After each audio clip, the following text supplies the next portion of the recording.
Jackson Abe here today, and today we're going to talk about fiber. Fiber is a type of carbohydrate that we consume through various food sources that plays a lot of different roles in our body, from digestive health to lowering our blood pressure and contributing to fullness, that play a lot of roles in our diet and our nutrition. And it is extremely important, yet I think often overlooked.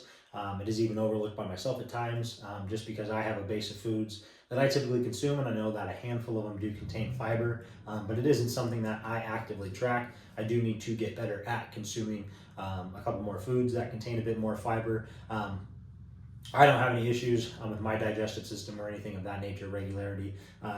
But some people that do struggle with those things could definitely take the time to invest in some foods, as you will see, that provide us with higher amounts of fiber, per serving.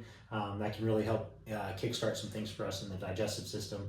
But as well as, like I said, helping manage our blood pressure, the heart health aspect of it. And then within the two types of fibers, soluble fiber helps improve our blood sugar levels by slowing the absorption of sugar. Man, I can't talk. So as you see, there's two types of fiber.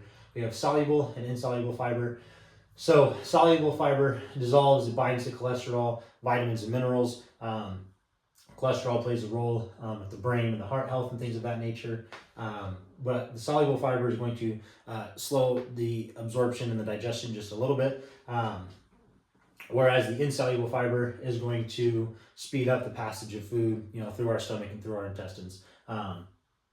And is insoluble, so it does not bind to anything. It kind of just sits in the gut. The insoluble fiber kind of serves as like a gut lining cleaner. If you want to imagine it that way, it just kind of goes through and cleans the walls of our intestines and our colon. And ultimately is going to add some bulk to our stool. And so, like I said, it has a lot of benefits to it. And you can get it from various sources. Things that are going to have the highest amounts of fiber are going to be, by far, your legumes, your beans, lentils, seeds of that nature, your chia seeds, flax seeds, pumpkin seeds. Just a little bit of those are going to go a long way per serving compared to various fruits and vegetables. If you really are here to prioritize your fiber, these first two are going to be the best bang for your buck and take you the furthest when it comes to how much you're getting, per serving. I think 1 cup, the lowest amount of fiber per serving of like legumes or beans that I was coming across was per cup. It was like a minimum of 11 grams of fiber, which is crazy because there's a handful of fruits that are decently sized and they don't even have 3 or 4 grams of fiber per serving. And so other things that we can get good amount of fiber through are leafy greens, artichokes, Brussels sprouts, broccoli, things of that nature.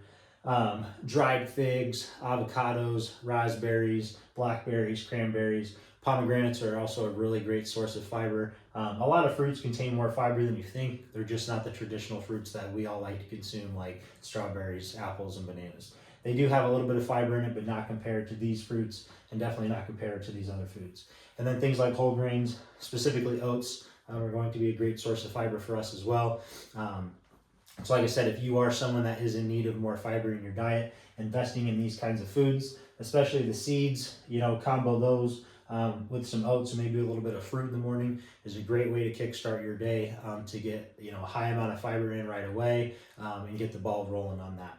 Fiber, like I said, plays a lot of important roles in our diet, and I do think a lot more people need to take it more seriously. I don't think it's necessarily something that needs to be heavily tracked like your protein, carbs, and fats do.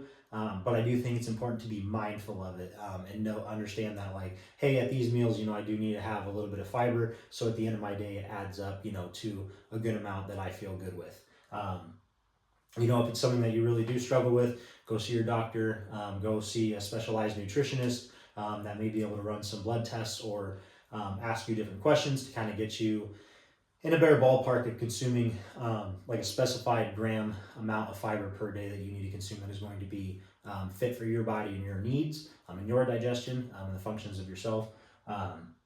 Because like I said, this is a really important carbohydrate that just doesn't get talked about a lot, doesn't really get tracked enough. So like I said, maybe it doesn't need to be tracked, but definitely need to be mindful of it and consuming at least a handful of foods every single day to ensure that you're getting some fiber in your diet is going to take you a long way and improve your health in various aspects.